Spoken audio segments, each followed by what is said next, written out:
করো। দেখো ওই যে হচ্ছে।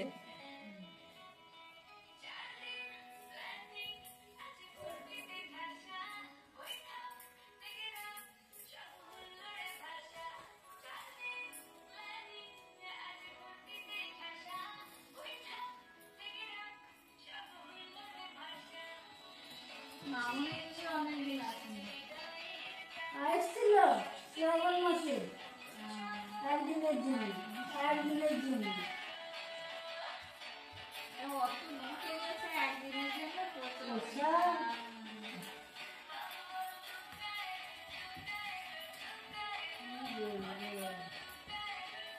শ্বশুর আইসিইউতে ভর্তি ছিল মেদিনীপুরে, আইসিইউতে ছিল। হাততালি হাততালি। মেদিনীপুরে